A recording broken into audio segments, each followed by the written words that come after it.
수학 성적, 공부법을 알아야 올라간다. 수학 때문에 정말 미치겠어요. 우리나라만큼 수학을 어려워하는 학생이 많은 나라가 또 있을까? 수학 때문에 미치겠어요. 수학 때문에 정말 고민입니다.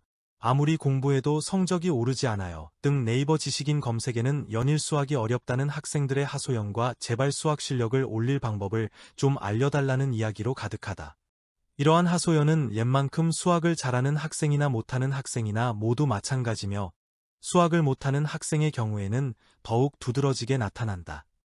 실제 이를 반영하듯 일반계 고등학생 2명 중 1명은 정상적으로 수업을 따라가지 못하는 수포자이며 수능 시험에서도 10명 중 3명은 30점 미만의 저조한 성적을 받고 있는 것이 현실이다. 이처럼 중학생의 약 50%, 고교생의 70% 정도가 수포자일 정도로 우리나라에서 수학은 학생들에게 공포의 대상이자 가장 싫어하는 과목 중에 하나로 꼽힌다. 오랜 동안 수학을 가르쳐온 선생으로서 수학을 포기한 학생들의 입장을 생각하자니 정말 마음 아픈 일이 아닐 수 없다. 어떤 중학생은 일주일에 학원을 4개씩이나 다니며 새벽 2시까지 공부하고 잠자리에 들 정도로 공부를 열심히 하는데도 고등학교에 가서 수학을 잘 할 수 있을까 고민하고 두려워한다고 한다. 그런데 문제는 이 학생처럼 이렇게 공부를 열심히 해도 실제 고등학교에 올라가면 수포자가 더욱 늘어난다고 하니 잘못되어도 뭔가 크게 잘못되었다.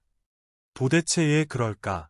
초중고교를 통틀어 좋기만 개는 가볍게 넘길 만큼 많은 수학학원과 과외, 인터넷 명강사들이 있고 예전보다 더욱 효과적으로 공부를 할 수 있도록 개발되었다는 수학교재와 참고서, 문제집이 넘치건만 학생들의 수학 실력은 좋아지기는커녕 더 떨어진단 말인가.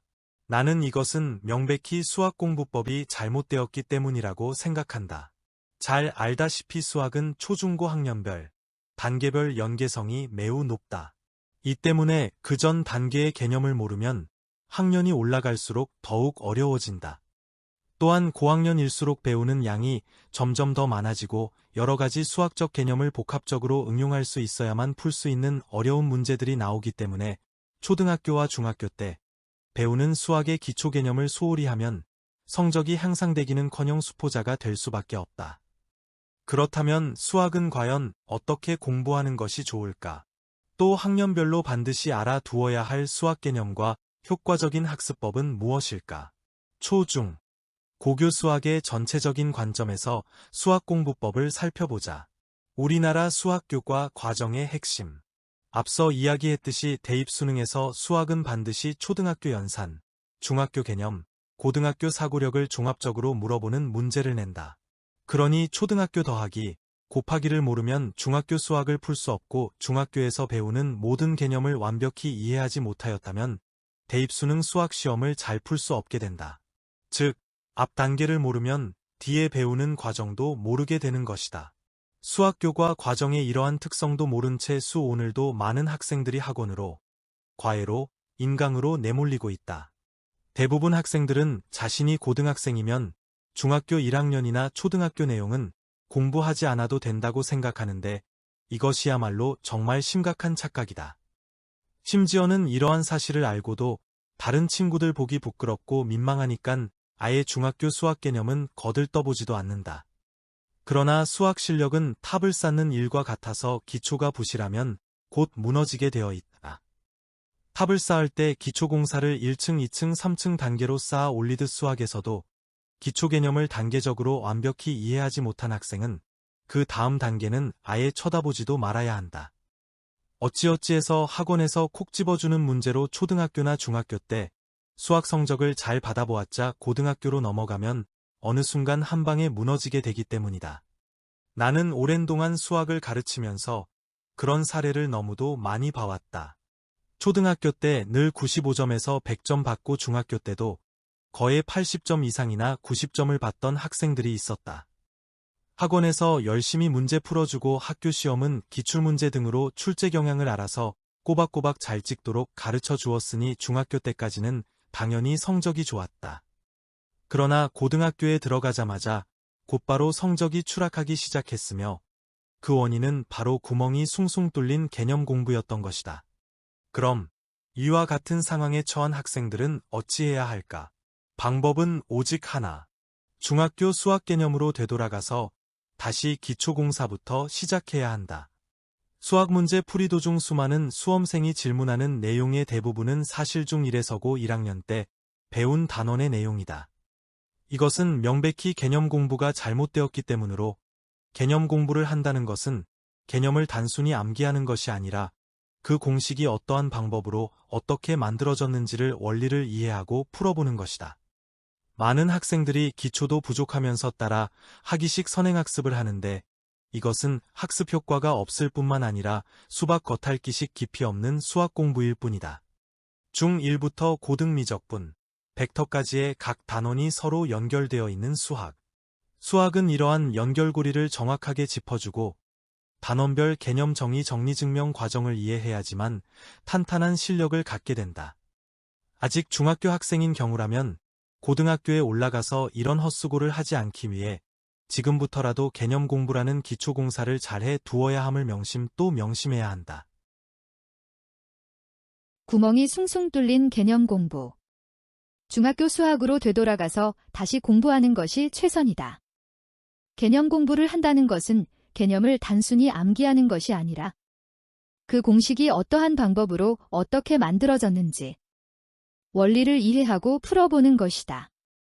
수학을 잘하기 위해 반드시 길러야 하는 5가지 힘. 아무리 좋은 공부법이 있다 하더라도 수학을 잘하려면 반드시 먼저 실천해야 할 것이 있다. 그것은 바로 수학 문제 해결의 가장 중요한 요소인 종합적 사고력을 기르는 연습을 평상시에 해두는 것이다. 종합적 사고력은 계산력, 암기력, 응용력, 이해력, 정리력 등을 골고루 잘 갖추었을 때 형성되는 것으로 하루아침에 그렇게 되기는 매우 어렵다. 단순히 계산만 잘한다든가 공식이나 문제 유형만을 암기만 한다든가 하는 것은 올바른 수학 공부가 아니다. 또한 왜 그렇게 공식이 유도되었는지에 대한 이해도 없이 무턱대고 문제만 많이 풀어본다고 해서 수학을 제대로 이해한다는 것은 더더욱 어렵다. 그리고 정리가 중요하다. 여기서 정리란 스스로 남에게 설명할 수 있을 정도로 반복 복습하여 완벽히 이해하는 것을 말한다.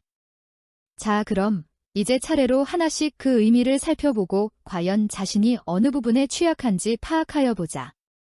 이때 중요한 것은 만약 어떤 단계에서 취약한 부분이 나타난다면 그 학생은 해당 부분을 순서대로 다시 보완해야 한다. 나의 오랜 경험으로 미루어 볼 때 대부분의 학생들은 3단계 때부터 문제가 발생하기 시작하여 4, 5단계까지 계속적으로 어려움을 겪는 것으로 나타났다. 이는 결국 2단계 수준에서 3단계로 넘어가는 것이 매우 중요하다는 것을 의미하므로 특히 유의해서 살펴보자.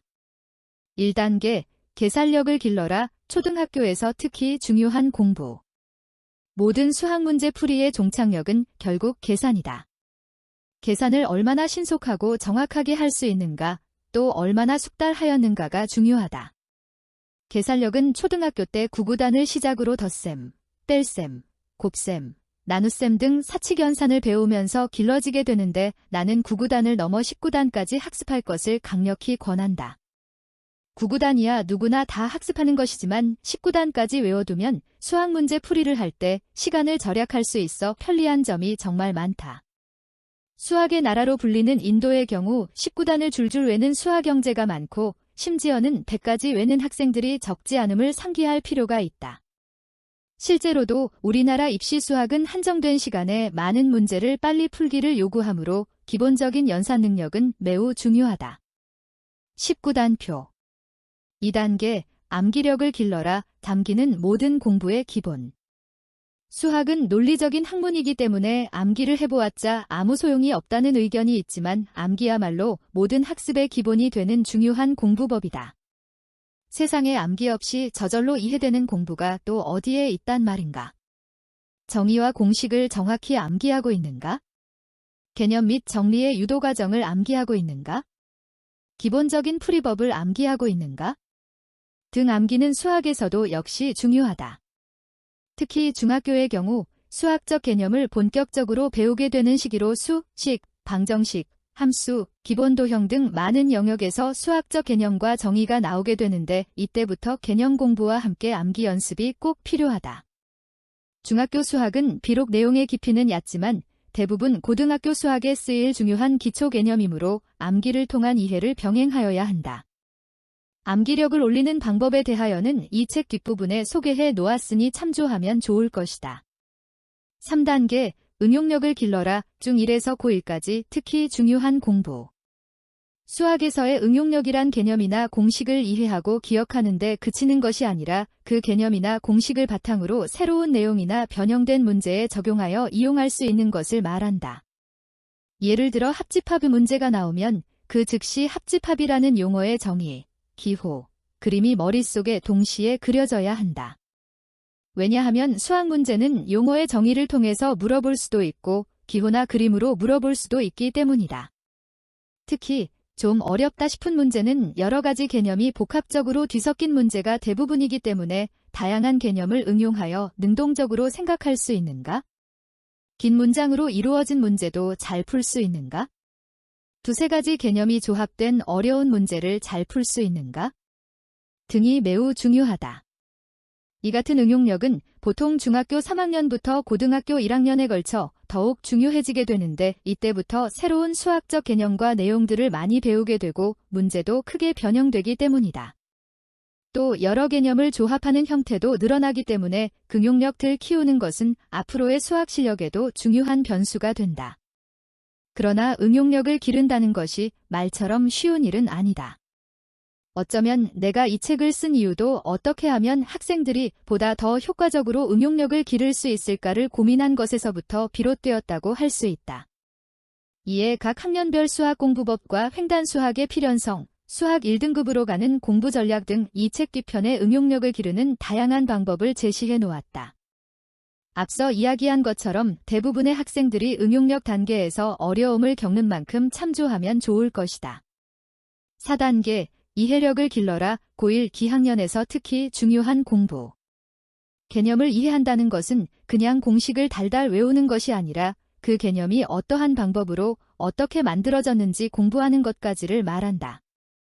즉, 초등 연산에서부터 중학교 1, 2, 3, 고등 미적분, 기하와 벡터까지 각 단원이 서로 연결되어 있는 수학의 연결고리를 정확하게 짚어내고 단원별 개념 정의 정리 증명 과정을 이해하여야 탄탄한 수학 실력을 갖추었다고 할 수 있다.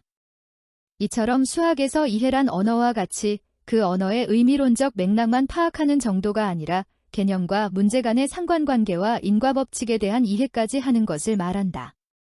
즉, 개념과 공식 간의 연계성을 잘 이해하였는가? 주어진 문제의 전제 조건이나 단서를 잘 이해하였는가? 단원별 주요 개념과 초중고교 수학 전체의 연계성을 잘 이해하였는가? 등이 중요하다.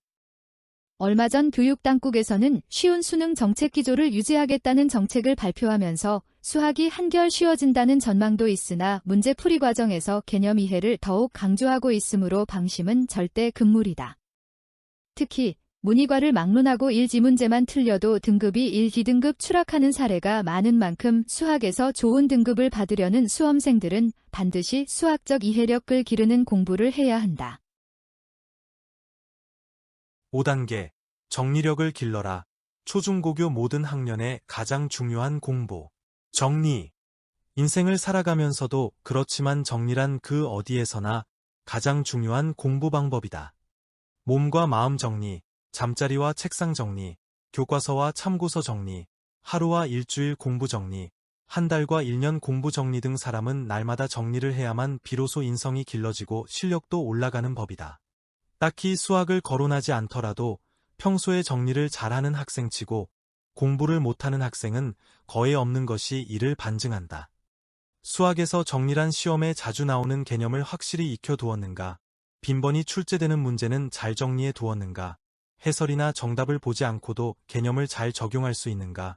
오답 노트는 잘 정리해 두었는가? 제 시간에 맞게 시험 문제를 안정적으로 푸는가 등이 중요하다. 최고 등급까지 수학 실력을 올리려면 이 같은 정리력이 꼭 필요하다. 특히 대입 수능을 앞둔 수험생이라면 정리력에 따라 시험 결과가 크게 차이날 것이다.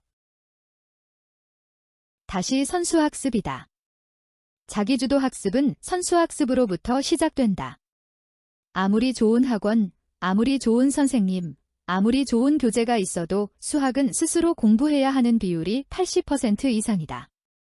즉, 자기주도 학습이 없으면 돈 들이고 시간 들여봐야 별 소용이 없다는 이야기다. 그럼 자기주도 학습관이란 어떻게 형성하는 것일까? 이제 그 해법을 찾아보자. 많은 사람들이 선행학습과 선수학습이 동일한 것으로 착각하고 있다. 그러나 선행학습과 선수학습 서로 정반대되는 내용이다. 선행학습은 우리들 모두가 이미 알고 있는 내용 그대로 나중에 배울 학습 내용을 미리 공부하는 것을 말한다. 그러나 선수학습은 이와 반대로 어떤 학습 단계로 나아가기 전에 이미 습득하고 있어야 할 내용을 다시 한번 공부하는 것을 말한다. 즉, 고1 학생이라면 이전까지 배운 내용인 중학교 1, 2, 3 단계를 다시 한번 체계적으로 공부하는 것을 말한다. 필수 선수 개념이란 그 중에서도 가장 중요한 것으로 어떤 단계로 나아가기 전에 반드시 알고 있어야 할 수학적 개념을 뜻한다. 예를 들어 중2에서 배우는 질차함수의 성질을 잘 이해하기 위해서는 반드시 중1에서 평면좌표 개념을 알아야 하는데 이때 평면좌표 개념이 바로 필수 선수 개념이다. 이 둘 중 수학에서 더욱 중요한 것은 선수학습이다. 선수학습을 하다 보면 자연스럽게 수학을 잘 못하던 학생도 좀 더 쉽게 이해하기 시작하고 학습 동기가 유발됨은 물론 집중력도 향상된다. 많은 학부모들은 자기 자녀가 학습 동기가 부족하고 집중력이 없다고 걱정이 태산이다. 그러나 학습 동기가 낮은 데에는 여러 가지 이유가 있을 수 있지만 그중 가장 큰 이유는 선수학습 부족 때문이다. 선수학습이 부족하면 기존 것도 잘 이해하지 못한 채 계속해서 모르는 내용만 자꾸 쌓여가므로 수업에 집중할 수 없을 뿐 아니라 재미도 없어지게 된다. 이해하면 재미있고 재미있으면 집중하고 집중하면 실력은 저절로 오르게 되어 있다. 수많은 고민 중 가장 풀리지 않는 한 가지, 그 한 가지를 풀어버리면 다른 것은 저절로 해결된다는 점을 명심하자. 그 해답은 바로 선수학습이다. 또한 요즘은 자기주도 학습이 화두인 시대다.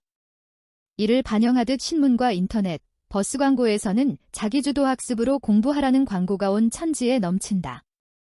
스스로 학습하고 문제를 진단하고 계획을 세우고 학습법을 선택하고 실행하는 등 보기만 해도 엄청난 능력을 가진 학생이 아니면 도저히 감당하기 어려울 것 같은 생각마저 든다. 그러나 수학 전문가로서 이야기하건대 수학에서의 자기주도 학습은 그렇게 거창한 것이 절대 아니다. 그냥 학교 수업 잘 듣고 집에 와서 스스로 복습하는 것 그것만 잘해도 절반은 이미 성공한 것이며 조금 모자란 것은 선수학습으로 보충하면 그것이 바로 최고의 자기주도 학습이 된다. 어쩌면 공부를 잘한다는 것은 이렇게 평범한 것을 잘하는 것인지 모른다. 그럼 선수학습적 관점에서 자기주도 학습관에 대해 좀 더 이야기해보자. 수업은 귀로 듣는 게 아니라 머리로 듣는 것이라는 말처럼 아는 것이 있어야 잘 들리듯 수업 시간에 학생은 이미 배운 지식과 선생님의 설명 간의 연결고리를 찾으면서 들어야 한다. 여기서 중요한 것이 바로 이미 배운 지식이다.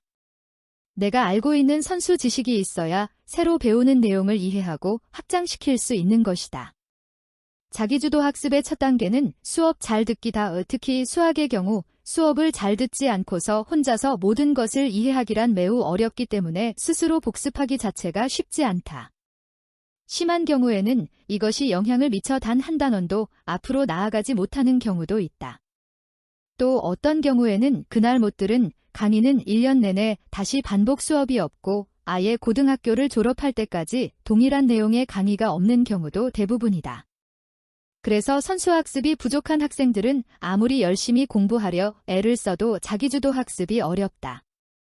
이것을 해결할 수 있는 유일한 해결책이 바로 선수학습이다. 수학에서 선수학습은 모든 학생에게 있어 거의 절대적이다. 공부를 잘하는 학생이건 못하는 학생이건 앞에 배운 내용을 잊어버렸거나 잘 모르겠으면 다시 중학교 1, 2, 3 수학 개념을 반복적으로 공부해야 한다. 중학교 1, 2, 3 학년 함수를 이해하지 못한 학생이 어떻게 고등학교 함수를 이해하고 응용 문제를 풀겠는가? 그러니 수업 시간에 맨날 졸고 있는 학생, 수학이 제일 싫다는 학생, 수학책만 보면 한숨이 절로 나온다는 학생은 지금이라도 부끄럽다 생각 말고 다시 중학교 수학을 공부하고 중학교 수학도 이해가 어려우면 초등학교 수학을 다시 공부하라.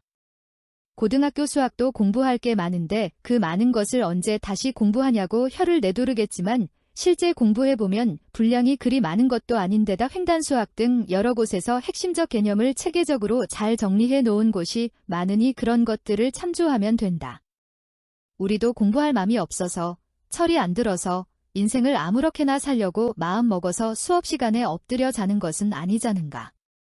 지금이라도 다시 시작하면 분명 그것이 더 빨리 가는 길일 것이다. 이 밖에 자기주도 학습관을 위해 중요한 부분이 바로 시간 관리 능력이다. 고3 학생들조차 실제 공부 생활을 보면 헛되이 시간만 낭비하는 경우가 많다. 동일한 공부 시간이지만 효율적이고 성공적인 학습을 위해서는 시간 관리가 필수적이다. 이를 위해서 먼저 규칙적인 공부 시간을 확보하되 시간 단위가 아니라 학습량 중심으로 계획을 짜야 한다. 이때 학습량이 많고 적음은 중요 과목인 수학이나 영어, 국어 등을 우선하고 나머지는 취약 과목 위주로 순서를 정하면 된다. 이 밖에 인터넷이나 TV, 스마트폰 사용은 무조건 정해진 시간이나 휴식 시간에 잠깐 동안만 이용하도록 해야 한다. 스마트 기기를 많이 사용하는 학생치고 좋은 성적을 올리는 경우는 아예 없기 때문이다. 특히 카톡이나 페이스북, 연예 스포츠 뉴스, 게임 등은 공부의 최대적이다. 모름지기 실력을 쌓으려는 학생은 스마트 기기라는 몬스터를 잊고 살아야 한다. 그리고 휴식 시간이나 등하교 시간 등 5에서 10분 자투리 시간도 반드시 잘 활용하여 자기주도 학습관을 일상생활화하도록 해야 한다. 자투리 시간 활용에 대한 내용은 뒤에 추가로 설명되어 있으므로 참조하기 바란다. 고등학생도 반드시 읽어보아야 하는 초등 수학 공부법. 앞서 이야기했듯이 초등학교 수학에서 가장 중요한 것은 계산력을 확실히 공부해 두는 것이다. 즉, 연산법을 잘 익혀두는 것이 필수적이다. 시중에는 연산력을 증진시키기 위한 좋은 책들이 이미 많이 나와 있는 만큼 이런 책들을 구입해서 초등학교 과정을 학년별 단계별 수준에 맞도록 꾸준히 공부하는 것이 무엇보다 중요하다. 또한 초등학생 때부터 규칙적인 공부 습관을 형성하는 것이 좋은데 매일매일 적은 분량이라도 규칙적으로 공부하게 되면 지루하지도 않고 수와 연산에 대한 감각을 키우는데 크게 도움된다. 바로 이러한 규칙적인 학습을 통해 자연스럽게 공부하는 습관이 형성되는 것이며 나아가 지속적인 성취감도 맛보게 함으로써 공부하는 재미를 느끼도록 할 수 있다. 다음은 학년별로 살펴본 초등 수학 공부법이다. 초등 3학년. 초등학교 2학년이 자연수의 덧셈과 뺄셈 그리고 구구단을 주로 배운다면 3학년은 곱셈과 나눗셈을 배우게 된다. 주로 두 자릿수와 세 자릿수를 구구단 범위 내에서 공부하지만 좀 더 나아가 자릿수를 높여 공부하는 것을 미리 경험해 보는 것도 좋다. 구구단의 경우 9단까지만 외우는 것보다는 19단까지 학습해 보기를 강력히 추천한다. 물론 수와 연산은 일반적인 학습 능력으로 밀어붙여도 무방하나 결국 계산 속도와 정확성을 높이는 길은 19단까지 외워두는 것이 더욱 효과적이기 때문이다. 특히 중학생과 고등학생의 경우 현재 19단까지 외우고 있지 않다면 지금이라도 바로 공부에 두기를 권한다.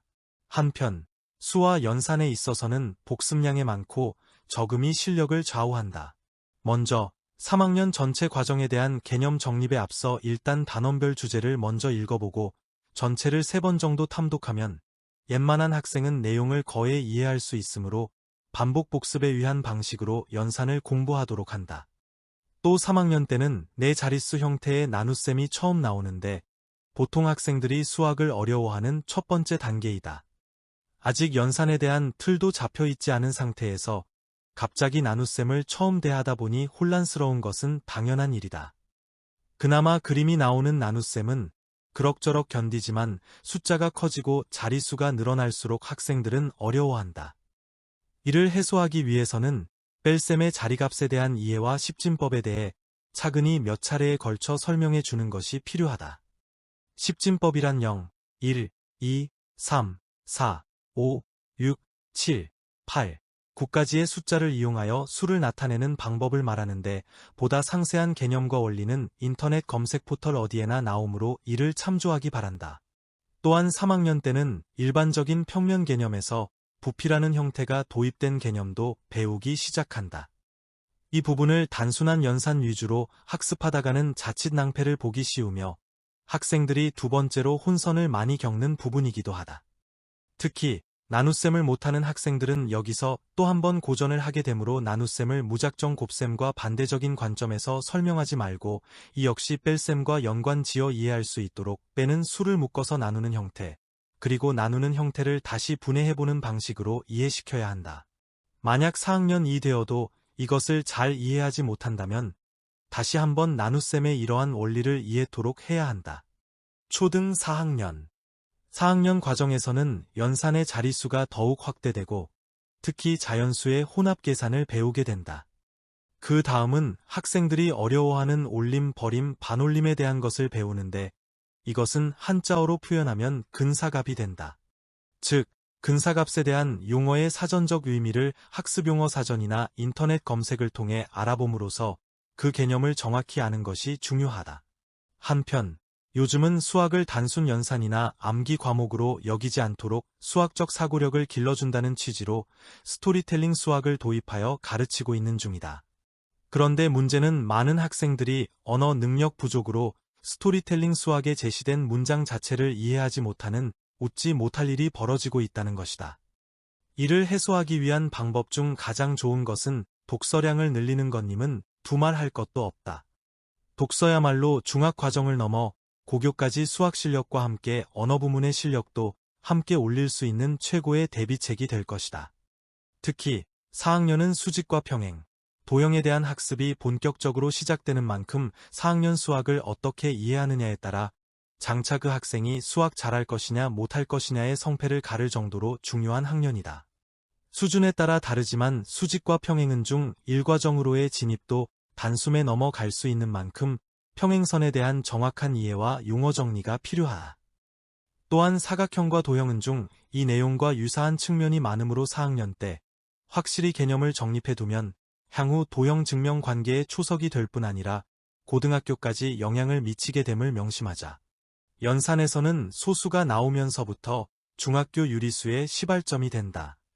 여기에서는 소수 자리값과 분수 개념을 정확히 공부해 두는 것이 중요하다. 또한 분수의 덧셈과 뺄셈, 소수의 덧셈과 뺄셈 등을 꼼꼼히 공부해 두어야 중학교 수학에서 낭패를 보지 않을 수 있다. 초등 5학년 초등 5학년 수학은 앞으로 배우게 될 중학 수학의 단원별 학습에 절대적으로 필요한 기초 개념을 배우는 시기다. 이 때문에 어떤 이는 5학년 수학을 초등 과정의 마지막이라고까지 이야기하기도 한다. 6학년 과정의 비와 비율, 비례식과 방정식이 있지만 실제로 소수나 분수의 계산은 자리값이 커지는 정도이기 때문에 그런 생각을 하는 것도 타당성이 있다. 또 약수와 배수, 약분과 통분 등은 모든 수학적 계산의 수시로 쓰이므로 이를 숙달하여 언제 어디서든 활용할 수 있을 정도로 공부하는 것은 수학 문제 풀이에 있어 시간을 버는 수단이 된다. 최대 공약수와 최소 공배수 파트는 중학 1학년 과정과 사실상 똑같다고 생각하면 된다. 이 단어는 그다지 어렵지는 않지만 가장 크게, 가장 적은 등 문장 속 표현을 이해하기 힘들어하는 경향이 있다. 이것 역시 언어적인 부분이 강화되어야 해결되므로 꾸준한 독서를 통해 극복하고 대비하는 것이 중요한다. 도형 파트에서는 합동, 대칭 그리고 자주 혼선을 일으키는 넓이와 무게 단위를 주의 깊게 공부하는 것이 중요하다. 도형의 합동은 합동의 성질까지 공부해야만 중등 과정의 기하 파트를 잘 이해할 수 있으므로 용어의 사전적인 의미와 함께 내용을 깊이 있게 공부하여야 한다. 학습교재 선택은 난이도별 수준에 맞도록 선정 후 차츰 단계로 나아가는 것이 좋다. 다만 5학년 과정이 전체적으로 중학과정과 유사하다고는 하나 아직 수학의 정의, 기호, 그림에 대한 구체적인 적응력은 없는 상태이므로 무리하게 중학과정을 선행하는 것보다는 개념의 정확한 이해가 더욱 중요하다. 초등 6학년 학년이 올라가면 생각의 크기도 자연히 성장하여 초등 6학년은 어느 정도 자신의 위치를 스스로 깨닫기 시작한다. 즉, 중학과정에 대한 기대감과 두려움을 가지기도 하고 중학교 생활이 어떨지에 대한 동경을 느끼기 시작한다. 이때 과도한 선행 공부로 너무 몰아붙이는 것보다는 초등 학습 과정상이 중요한 부분을 잘 정리하는 차원에서 천천히 그간의 학업 성취를 살펴보고 모자란 부분은 2학기 겨울방학 때 보충하여 주는 것이 아주 좋다. 한 예로 6학년 과정에서 배우는 비와 비율의 관계나 연비는 중학과정에서뿐 아니라 고등학교 수학에까지 직결되는 부문인 만큼 나눗셈 분수 비의 연계 개념을 잘 이해하는 것이 중요하다. 또한 평면 도형을 넘어 입체 도형을 배우기 시작하는 시기여서 도형 문제가 상당히 까다롭다. 대부분 학생들은 그동안 연산 공부를 많이 했을 것이기 때문에 주로 공식을 대입해서 문제를 푸는 경향이 나타나는데 이제부터는 여기에 더 나아가 공식이 생기게 된 이유에 대해서도 정리해 두어야 한다. 특히 원과 원기둥의 경우 중학 1학년 2학기 과정과 바로 연결되어 있어 중학 과정을 이해하는 데 크게 도움이 되므로 전체적으로 완벽히 이해할 필요가 있다. 이 제6학년 겨울방학에 실천해야 할 수학공부법에 대해 알아보자.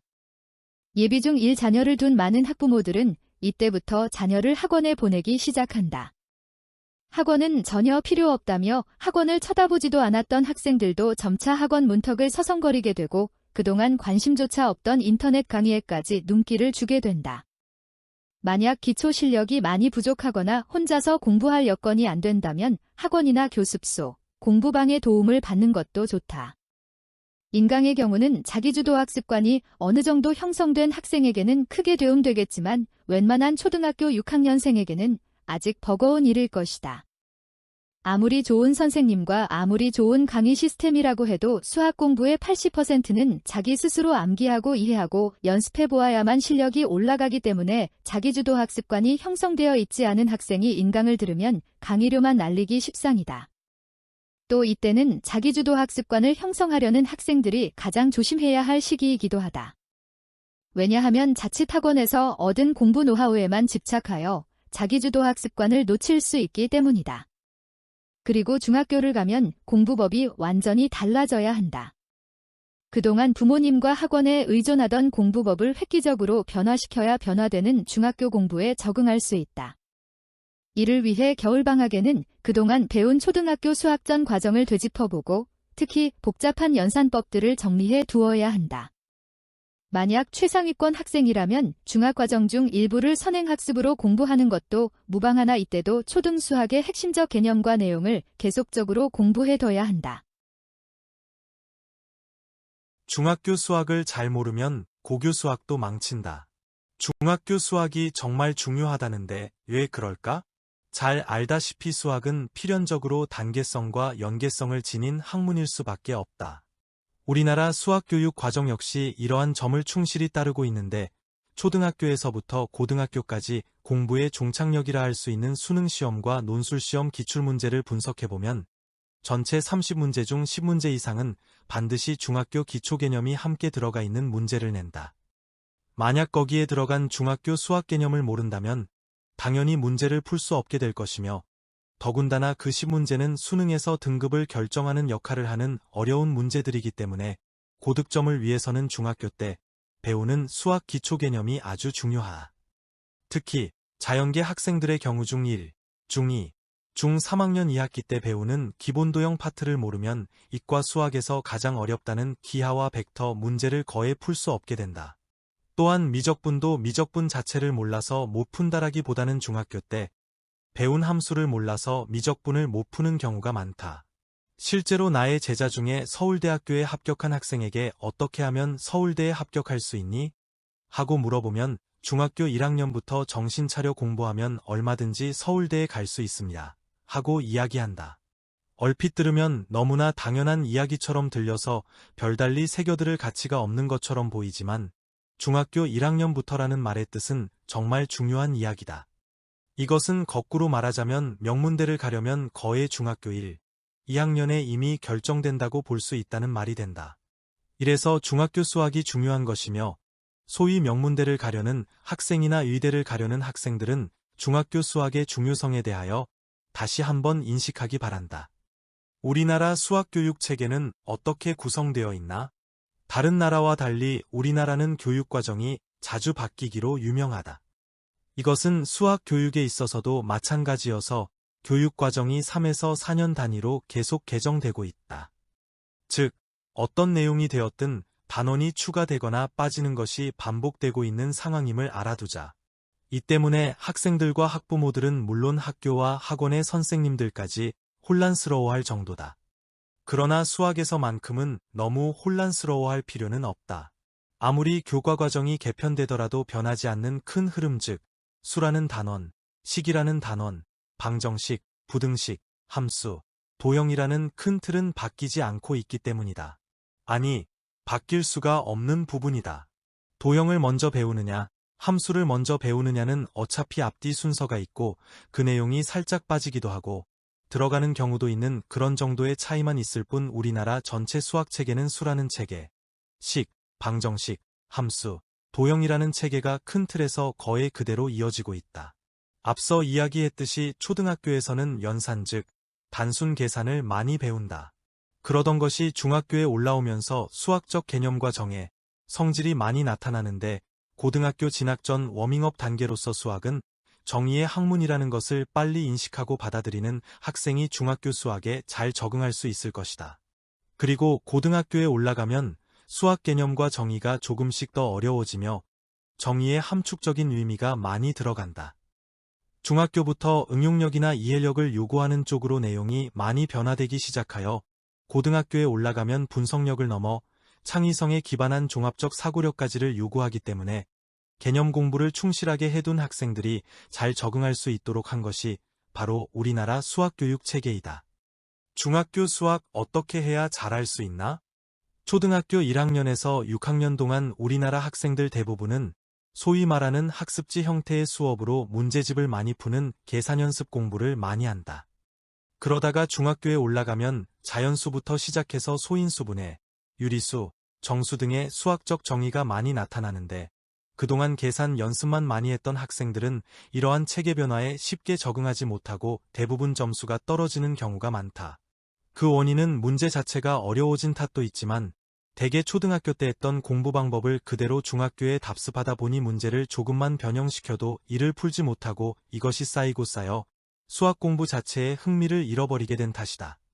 이를 극복할 수 있는 방법은 중학교부터는 섣불리 조급하게 문제를 풀 것이 아니라 교과서에서 얘기하고 있는 정의나 개념들을 교과서가 시키는 대로 설명하라면 설명하고, 이해하라면 이해하고, 증명하라면 증명해보고, 심지어 선생님이 가르치는 것과 똑같이 내가 설명을 하고 난 후 문제를 푸는 습관이 아주 중요하다.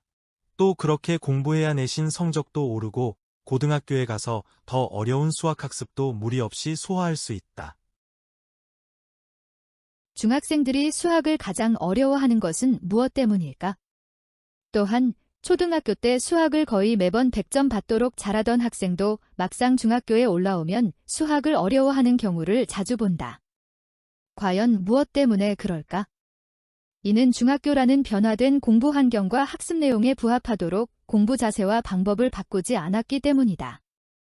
즉, 연산 중심의 초등학교 수학 공부와 문제풀이식 공부법이 전부인양 중학교에 올라와서도 초등학교 시절의 학습관을 그대로 답습하여 공부하다 보니 갑작스럽게 개념 공부를 한다는 것이 어려운 것이다. 중학교에 올라오면 변화된 공부 환경과 학습 내용에 부합하도록 공부 자세와 방법을 바꾸어 개념 공부를 완벽히 하도록 해야 한다. 재차 강조하지만 이렇게 되지 않으려면 중학교 1년이 되자마자 수학은 개념과 사고 중심의 학문이라는 것을 인식하고 빨리 공부 방법과 자세를 전환하여 개념이 완벽해지면 완벽해진 만큼 문제는 쉬워진다는 사고로 접근해야 좀 더 수월하게 수학 공부를 할 수 있을 것이다. 중학교에 올라오면 변화된 공부 환경과 학습 내용에 부합하도록 공부 자세와 방법을 바꾸어 개념 공부를 완벽히 하도록 해야 한다. 예비중 1 겨울방학, 어떻게 공부해야 하나? 예비중 1 겨울방학은 다가올 중학교 학습을 미리 준비한다는 의미에서 너무도 중요한 시기이다. 앞서 초등 6학년 수학공부법 편에서 예비중 1 학생들은 그동안 배운 초등학교 수학 전 과정을 되짚어보고 특히 복잡한 연산법들을 정리해 두어야 한다고 이야기한 바 있다. 즉, 아직 초등학교 과정의 수와 연산, 도형, 비율 등에서 기본기가 약한 학생이라면 다시 한번 복습을 해두라는 말이다.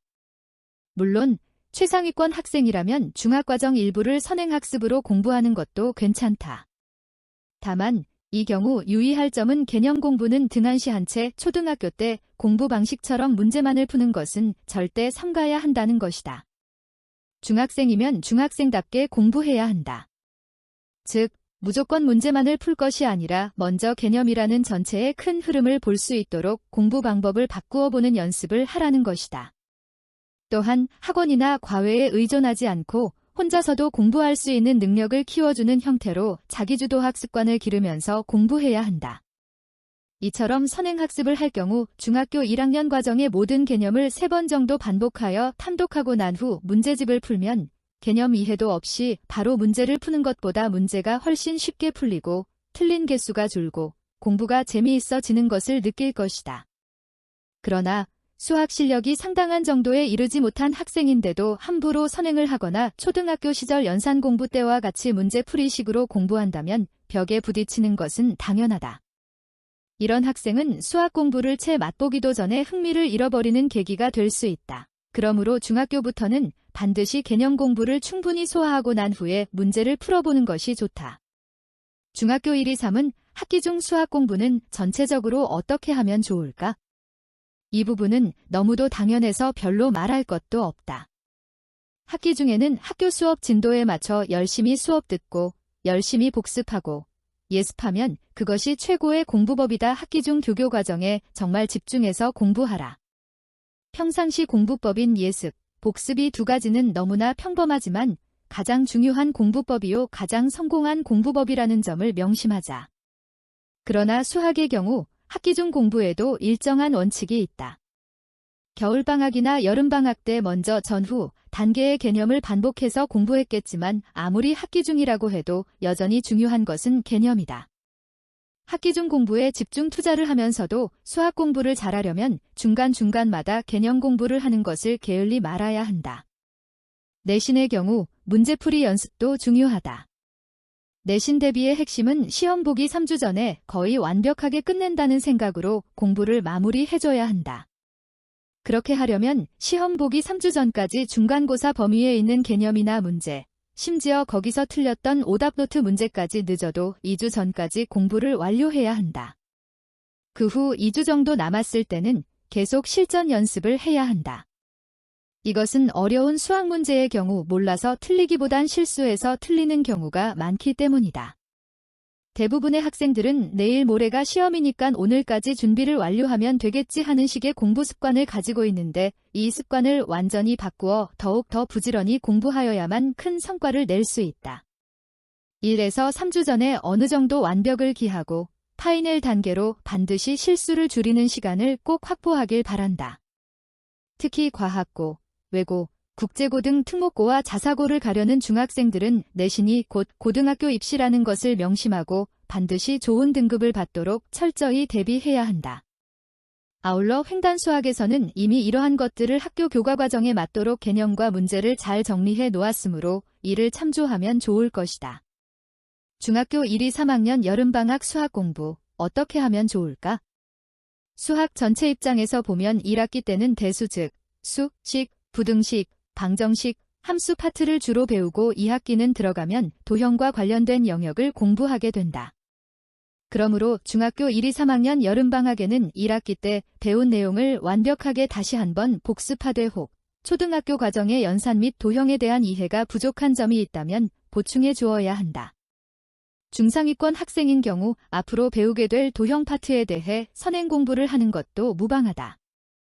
다만 이때 주의할 점은 단순히 교과서에 나온 개념이나 정의만 공부할 것이 아니라 도형에 대한 정의나 문장을 그림으로 바꿔보고 그 그림을 기호로 바꿔보며 기호를 다시 문장으로 바꿔보는 연습을 꼭 해야 한다. 수학에 있어 완벽한 이해란 문장 그림 기호가 동시에 머릿속에 그려질 정도로 개념 공부를 하는 것임을 명심해야 한다. 그러나 여름 방학은 기간이 짧다. 너무 욕심 부리지 말고 치밀한 계획을 세워 실행할 수 있도록 한다. 수학에 있어 완벽한 이해란 문장 그림 기호가 동시에 머릿속에 그려질 정도로 개념 공부를 완벽히 하는 것을 말한다. 중학교 1학년 겨울방학 수학 공부 어떻게 하면 좋을까? 수학 공부에 있어 예비 중 두 시점에 중요한 것이 두 가지가 있다. 먼저, 수학 실력이 상위권에 들지 못하는 학생이라면 물어볼 것도 없이 다시 1학년 때 배운 수학 개념을 다시 공부해야 한다는 것이다. 기초를 다져야 다음 단계에 탑을 쌓을 것이 아닌가.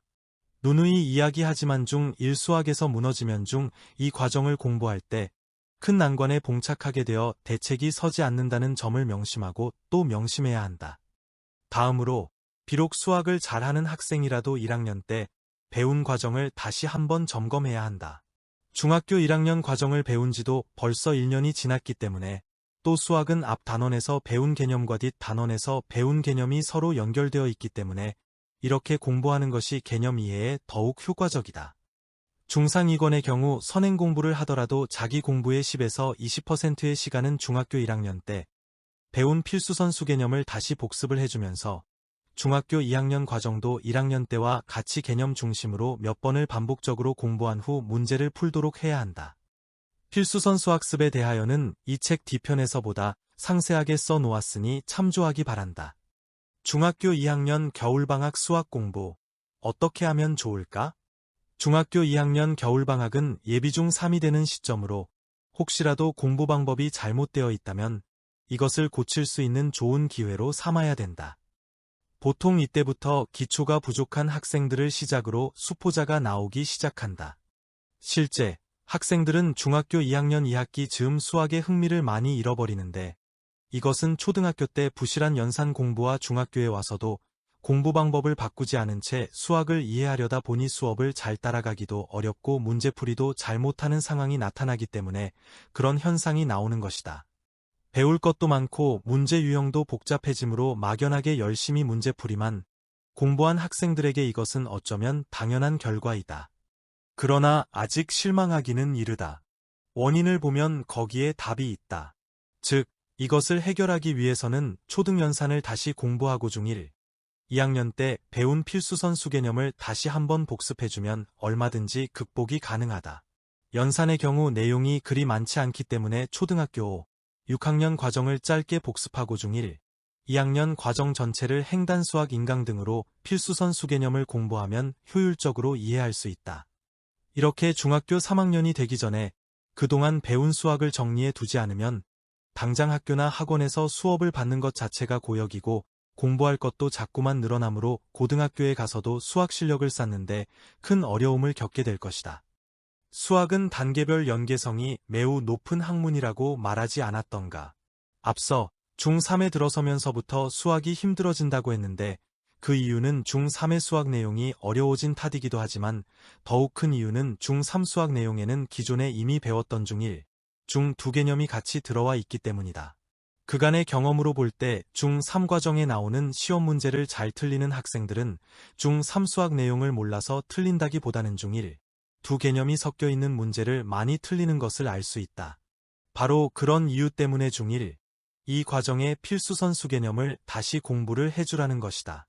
다만 중상위권이라면 지금 자기가 하고 있는 중3 선행학습을 같이 해나가면 좋다. 중학교 3학년 겨울방학 수학 공부, 어떻게 하면 좋을까? 예비고 1에게 중요한 것은 중1에서 3학년 개념이다. 이때쯤 되면 학생이나 학부모 모두 남들도 다 하는데 나도 고등학교 수학을 선행 공부해야 하는 것이 아닌가 하고 여기저기 학원을 알아보고 좋다는 수학인강이나 학습서를 찾아다닌다. 그러나 정작 예비고 1 학생이 수학 공부를 함에 있어 중학교 수학이 가장 중요하다는 사실을 아는 사람은 생각보다 많지 않다. 단언컨대 예비고 1 학생에는 중학교 1학년 1학기, 중학교 2학년 1학기, 중학교 3학년 1학기에 들어가는 내용이 너무도 중요하다. 그 내용을 거의 완벽할 정도로 복습을 해놓으면 고1 1학기를 서로 공부를 안 한다 손 치더라도 랩만큼 점수가 나올 수 있다. 그 럼만큼 중학교 수학의 수, 식, 방정식, 부등식, 함수 파트에 대해 절대적인 복습을 해야 한다. 만약 그렇게 공부한 학생이라면 고등학교 1학년 때 배우는 수학이 아주 쉬워질 것님은 물론 수능시험 대비해도 최고의 효과를 얻을 것이다. 왜냐하면 고등학교 1학년의 개념은 중학교 개념을 더욱 심화하여 학습함으로 그 내용이 상당히 깊어지기 때문이다. 그러므로 고등학교에 가서도 수학 공부를 잘려는 학생은 이제부터라도 서서히 문제풀이에만 의존하던 공부 방법을 바꾸어 개념을 반복해서 소화하는 공부법으로 바꾸어야 한다. 이렇게 공부하는 것은 어떤 응용된 문제가 나와도 풀 수 있는 개념의 달인이 되는 아주 좋은 공부 방식이다. 중3까지 문제의 양치기에 치중하는 공부를 했다면 이제부터는 문제의 양치기보다는 개념 이해의 완성도를 높이는데 비중을 두어야 한다. 중학교 상위권, 중위권, 하위권 학생의 수학 공부법은 어떻게 다른가? 공부를 함에 있어 또 하나 중요한 것은 자신의 실력을 아는 것이다. 자신이 상, 중, 하위권 중 어디에 속하는가를 알고 나서 각각 거기에 합당한 공부를 하면 동일한 시간을 공부해도 훨씬 효과적으로 실력을 향상시킬 수 있다. 이제 구체적으로 각 수준별 수학 공부법에 대해 살펴보자. 먼저 하위권 학생들의 경우 대개 개념 공부가 중요하다는 것은 알지만 마음이 조급해 개념 공부는 대충 설렁설렁하고 무조건 문제를 많이 풀어보면서 공부하는 경향을 보인다. 물론 중학교까지는 어느 정도 이 방법이 먹힐 수 있지만 고교와 수능 입시 준비에서는 실패할 확률이 매우 높다. 극히 드문 경우긴 하지만 문제를 많이 풀면서 성적을 올렸다는 학생이 나오기도 하나 실제 그 학생이 공부했던 방법을 세세히 들여다보면 결국 개념을 완벽히 익히면서 공부한 것을 알 수 있다.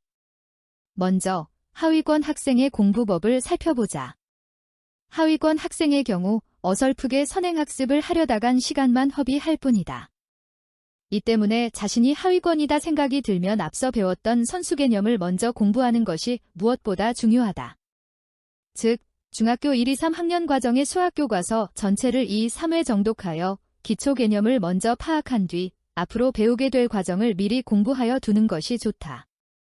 그러나 이때도 적절히 시간을 안배하여 자기 공부 시간의 40에서 50%는 이전에 배운 앞 단계의 개념을 교과서를 읽거나 하면서 복습하는 것이 좋다.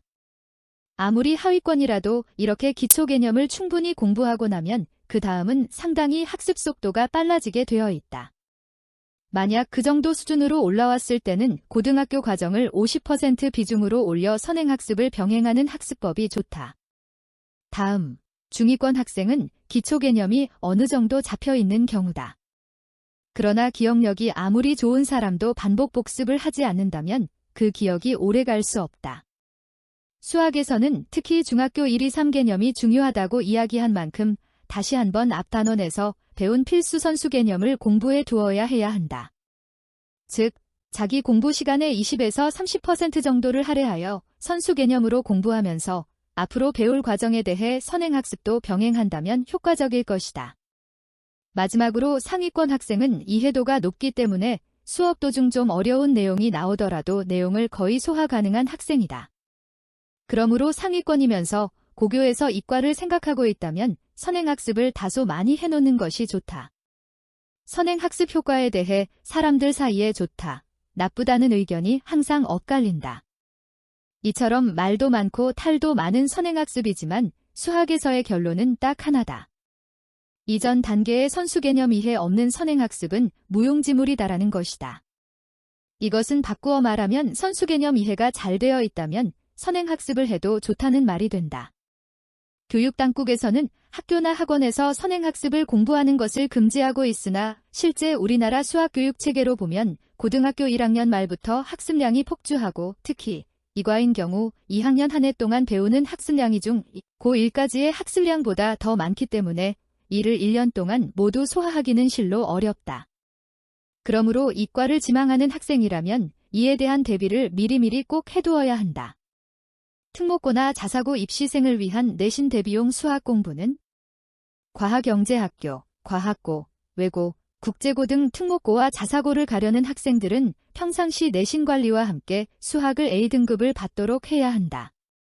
수학의 경우 초등학교 6년, 중학교 3년 과정 전체를 얼마나 완벽하게 이해했는가를 물어보기 때문에 고득점을 위해서는 앞 단원에 있는 선수 개념이 중요하다. 특목고 지망생들은 공부를 상당히 잘함에도 불구하고 그들 역시 분명히 약점 단원이라는 것이 있다. 이럴 때는 만약 약점 단원이 함수라면 중 1, 중 3까지의 함수는 함수끼리 횡적으로 전체를 한꺼번에 묶어서 보는 눈을 가지고 공부하면 좋다. 중 1 함수, 중 2, 2차 함수 이런 식으로 함수는 함수끼리, 수는 수끼리, 식은 식끼리 묶어서 단원별 개념 항목 전체를 한 번에 꿰뚫어보는 횡단수학 방식의 개념 공부가 아주 좋다. 수학은 교과서로 개념을 공부해야 한다는데 이것은 무슨 의미인가? 시중에는 워낙 유명한 출판사와 학원, 강사들이 많다 보니 수학 교과서를 등한시하는 풍조가 만연해 있다. 그러나 수학 공부에 가장 도움이 되는 것은 역시 교과서다. 교과서는 학생들이 꼭 알아야 할 개념과 가장 기본이 되는 내용을 누구나 알기 쉽게 써놓았기 때문에 수능 시험에서도 이 교과서를 벗어난 범위의 문제는 출제되지 않는다. 이렇게 중요한 교과서를 만약 학생들이 잘 읽을 줄 모른다면 수학 개념에 대한 기초가 부실하게 됨은 물론 시험에서도 좋은 결과를 얻지 못할 것이다. 태어나서 처음으로 접하는 교과서는 초등학교 교과서다. 초등학교 교과서를 보면 무엇 해봅시다 한 다음 그림이 나오든지 바로 문제풀이 과정이 나온다. 그리고 또 계산해 봅시다 하면서 이런 식으로 교과서가 구성되어 있다. 초등 6년 동안 학생들이 배우는 교과서의 거의 대부분이 이렇게 되어 있다 보니 교과서를 읽을 줄도 볼 줄 모르는 훈련을 6년 동안이나 한 것이다. 즉, 그림만 보고 문제만 푸는 식의 공부를 했기 때문에 그것이 관성을 타 중학교 올라가면 교과서의 구성이나 내용 자체가 정의와 개념 중심으로 읽는 방법이 많이 바뀌었음에도 불구하고 초등 6년 동안 계산만 열심히 해온 탓에 교과서를 읽는 훈련이 안 돼 있다. 교과서를 읽고 공부한다는 것은 그냥 소설을 읽듯이 막연하게 읽는 것이 아니다. 윤동주 시인의 서시 한 구절을 예로 들어보자. 죽는 날까지 하늘을 우러러 한 점 부끄럼 없기를 잎새에 이는 바람에도 나는 괴로워했다. 처럼 단순 나열식으로 읽게 되면 시가 전달하고자 하는 시적인 의미와 상징을 많이 놓쳐버린다. 그러나 이것을 죽는 날까지 하늘을 우러러 한 점 부끄럼 없기를 잎새에 이는 바람에도 나는 괴로워했다. 이렇게 한 소절씩 끊어서 읽으면 시적인 의미와 상징을 이해하기 쉽다. 수학도 시와 마찬가지로 함축적인 언어기 때문에 위와 같이 교과서에 나오는 개념이나 문장을 끊어 읽는 연습을 평상시에 해두는 것이 중요하다. 교과서를 제대로 읽을 수 있다는 것은 문장을 보고 그림을 그릴 수 있고, 그림을 보고 기호를 만들 수 있으며, 기호를 보고 다시 문장을 만들 수도 있고, 기호를 보고 그림을 그리는 수준까지를 말한다. 아직까지 이렇게 수학이 눈과 머리에 동시에 들어오지 않는 학생이라면 지금부터라도 문장, 그림, 기호식 같은 것이 하나로 느껴질 수 있도록 교과서 공부를 겸손하게 해야 한다. 수학에서 문제집을 풀어보아야 하는 때는 언제인가? 초등학교는 주로 연산 과정을 많이 배우기 때문에 문제집이 중요하다. 실제 교과서도 계산 위주의 문제풀이가 많은 비중을 차지하고 있고 시중의 참고서도 마찬가지다. 그러나 중학교부터는 개념 이해와 사고력이 점점 더 비중이 커지기 때문에 문제집이 중요한 것이 아니라 교과서의 개념이 중요해진다. 그러므로 교과서에 나온 한 단원의 개념을 2, 3번 반복한 후 그 개념을 내가 어느 정도 설명할 수 있을 정도까지 소화가 되면 그때서야 비로소 문제를 푸는 것이 좋다. 다만 이때 역시 문제집을 구입했다고 곧 바로 문제를 풀 것이 아니라 문제를 풀기 전에 그 문제에 관련된 개념을 충분히 반복해서 읽고 소화하고 내가 설명할 수 있을 정도까지 기준을 만들어 놓은 후 문제를 풀어야 한다. 이렇게 문제 하나를 푸는데도 치밀한 개념 공부가 전제되어야 틀린 개수가 줄고 푸는 시간이 짧아지는 것이다. 그렇게만 된다면 자연히 공부의 성취감과 즐거움을 맛볼 수 있다. 대충 수박 겉핥기식으로 개념 이해를 제대로 하지 않은 채 문제풀이에 들어가면 문제의 난이도가 조금만 높아져도 쉽게 틀리게 되고 또 문제를 푸는데 고민하는데 시간이 많아지기 때문에 수학이 어렵고 지겨워진다. 수학은 횡단 방식으로 공부하면 이해도가 높아진다는데 왜 그런가? 얼마 전 EBS 공부의 왕도라는 프로그램의 수학 횡단 학습법이라는 독특한 공부법이 소개되어 커다란 반향을 일으켰다. 아무리 공부를 열심히 해도 성적이 늘 제자리였던 학생이 수학교과서 횡단학습법으로 공부법을 바꿈으로써 수학 1등급을 받은 사례를 소개하고 있다. 방송에 소개된 수학 공부법을 면밀히 분석해본 사람들은 개념 공부를 한다는 것이 바로 이런 것이구나를 단번에 알아차리게 되었다고 한다. 자, 그렇다면 우리도 한번 살펴보자. 앞에서 이미 여러 차례 수학은 연계성이 높은 학문이라고 했는데 일례로 중3 때 2차 함수를 배우면 거기에는 2차 함수만 나오는 것이 아니라 중1 때 배운 1차 함수가 같이 등장한다. 뿐만 아니라 중1 때 함수를, 중2 때는 1차 함수의 응용을 배우는데 바로 중학교 1, 2학년 함수 개념을 알아야 중3 때 2차 함수의 개념을 깊이 있게 이해할 수 있다. 이렇게 완벽하게 개념을 공부해 놓으면 아주 신기한 일이 벌어진다. 즉, 2년이 지나 함수를 다시 접했을 때는 그 앞 과정을 잊어버렸을 텐데도 이상하게 그것이 생각난다는 것이다.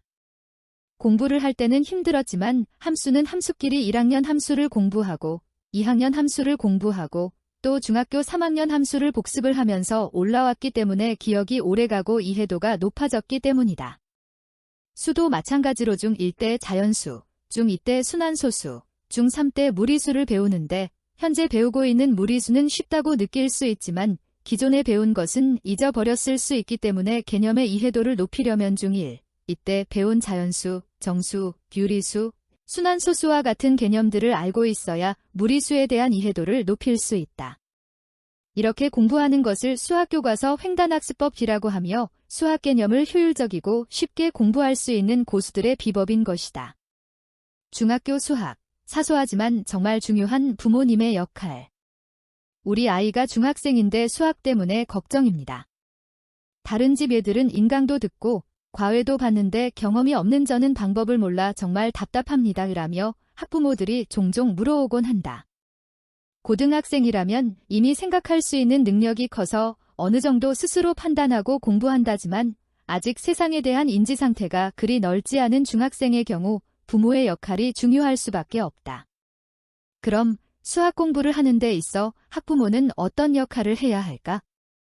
현재의 우리 부모님 세대는 20여 년 전 학력고사 시절을 지낸 부모님들이 많다.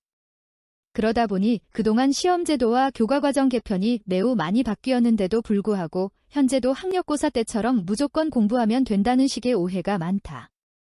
그러나 학부모들은 이제 수학뿐 아니라 모든 과목이 단순암기라든지 문제풀이 훈련을 강조했던 학력고사 시대와 완전히 달라졌다는 점을 분명하게 인식해야 한다. 즉, 사고력, 분석력, 창의력을 요구하는 시험으로 변화되었기 때문에 단지 몇 문제 풀고 어디까지 풀었나를 묻기보다는 개념 공부를 착실히 했는지, 공부한 개념을 설명해 줄 수 있는지를 물어보는 식으로 자녀의 공부법을 체크해야 한다.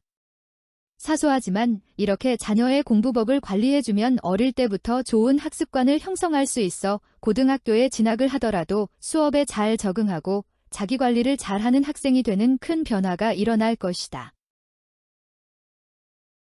수학 1등급으로 가는 전략과 전술, 고등학교 수학 공부법 1. 반드시 알아야 할 수학 점수의 흐름. 고등학교 수학 공부법을 세부적으로 살펴보기 전에 먼저 근본적으로 대입 수학 점수의 흐름을 아는 것이 중요하다. 어떻게 공부해야 하는지 큰 흐름을 잡고, 그리고 대입 수능이라는 걸 앞두고 어떻게 공부해야 하는지에 따라 수학 공부 방향이 완전히 틀려지게 되므로 본편을 주의 깊게 보도록 해야 한다. 1. 학년이 올라감에 따라 공부 방법도 바뀌어야 한다. 초등학교 때 공부법으로 고등학교 수학을 공부하랴. 대부분 학생들은 초등학교에서 중학교로 올라갔을 때 수학을 포함한 많은 과목들이 공부 방법이나 편제에 있어 뭔가 또 다르다는 걸 느꼈을 것이다. 그 다음, 중학교에서 고등학교로 올라가면서도 수학이 뭔가 또 한 번 바뀌었다는 것을 알게 된다. 그렇다면 공부하는 우리 학생들도 당연히 공부 방법도 바꾸어 주어야 한다. 그리고 고2에서 고3 올라가는 사이에도 또 한 번 공부 방법이 바뀌어야 한다. 이제 위에 나온 그림을 참조하면서 수학 공부의 큰 흐름을 한번 알아보도록 하자. 대학 입시 준비에 본격적으로 들어가기 전에 먼저 입시 수학의 성격을 알고 어떻게 공부해야 하는지 수학에 대한 전체 숲을 보자는 것이다. 지혜로운 사람은 멀리 본다. 산 아래서 보면 아무것도 안 보이던 것이 산 꼭대기에 올라가서 이 산, 저 산들을 둘러보면 내가 저 산을 올라가려면 이런 길로 가면 되겠구나, 저런 길로 가면 안 되겠구나라는 길이 보이듯이 입시 수학도 전체의 맥을 먼저 잡고서 준비해야 실수가 적다. 2. 내신 성적을 압도적으로 만들어 놓으라. 먼저 예비 고1 이상 혹은 조금 늦은 감이 있지만 고2에 접어든 수험생들은 내신 성적을 압도적으로 만들어 놓아야 한다. 혹시 고1 때부터 내신 성적을 확실하게 관리하지 못했으면 지금부터라도 관리해 놓을 필요가 있다. 통상적으로 1에서 5등 안쪽으로 들어갈 정도로 실력을 쌓아 놓으면 내신 등급이 잘 안 바뀐다. 왜냐하면 일정 수준에 도달한 학생들 집단은 어느 정도 정해져 있기 때문이다. 보통 고등학교 1학년 1학기 중간고사 때의 내신 성적이 고3 때까지 간다. 즉, 고등학생이 되면 누구나 열심히 공부하려 하므로 이것은 웬만큼 정해져 있다고 볼 수 있다.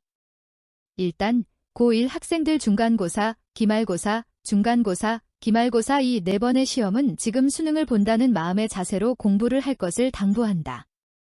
고1 때부터 기선을 제압해야지 어영부영 하다가는 세월만 낭비하기 쉽상이다.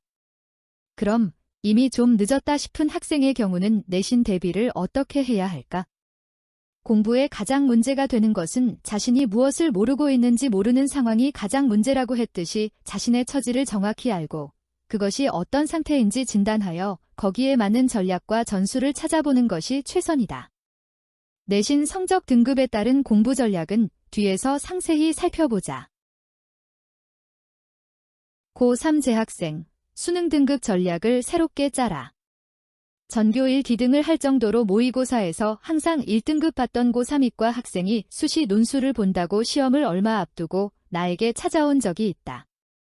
흔히들 이 학생 정도 실력이라면 수능 시험에서도 당연히 1등급을 받을 것이라고 생각할 것이다. 그러나 실제 수능 시험에서 이 학생은 3등급을 받고 말았다. 도대체 어떻게 된 일일까? 이 학생의 사례를 상세히 살펴보면 이것이 남의 이야기가 아니라 고3 수험생 전체에 해당된다는 것을 알 수 있다. 특히 수능 시험을 쉽게 출제하는 정책 기조가 유지된다면 겨우 1지문제 차이로 등급이 엇갈리는 상황이 수시로 나올 것이기 때문에 모든 학생은 위의 사례를 보고 주의해야 한다. 원래 이 학생은 고2까지 모의고사에서 항상 1등급이었다고 했다. 그래서 스스로 나는 이제 경지에 이르렀다고 생각하고 고2 겨울방학 때부터 학원과 인터넷 강의를 모두 다 중단하고 평소 부족하다고 생각했던 영역인 영어와 국어를 집중적으로 공부했단다. 고3 첫 모의고사인 3월 시험에서 당당히 1등급이 나왔고 마침 자신이 생각한 대로 좋은 결과가 나오자가 역시 내 전략이 딱 들어맞았어. 겨울방학을 정말 잘 보냈구나고 생각했단다. 그런데 6월 모의고사에서는 등급이 수직으로 낙하하여 3등급이 나오고 말았다. 2등급이나 급격하게 떨어져 버린 것이다. 이에 대해 그 학생은 3월 모의고사에서 상대적으로 영어와 과학에서 만족할 만한 등급이 나오지 않자 영어와 과학을 많이 공부했고 상대적으로 수학은 적게 공부했기 때문에 3등급으로 떨어졌다고 생각했단다. 왜 그렇게 생각했는지 이유를 물어보니 다시 수학 공부를 좀 더 열심히 하니깐 그 다음 7월 모의고사에서 1등급이 나왔기 때문에 그렇게 생각했다는 것이다. 그러나 9월에 또 3등급, 10월에 1등급을 받더니 정작 제일 중요한 수능 시험에서는 3등급을 받고 말았다. 이 이야기는 실제 있었던 사실로 그 학생이 내게 이야기한 것을 적은 것이다. 상황을 좀 알고 있는 학생들은 이 이야기를 들으면 왜 3등급이 나왔는지 대번의 이유를 알 것이다.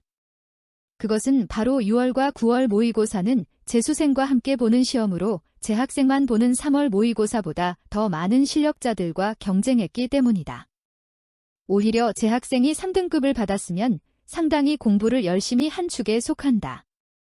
특히 9월부터는 수능으로 넘어가는 과정에 반수생들까지 대열에 합류하기 때문에 경쟁이 더욱 치열해진다.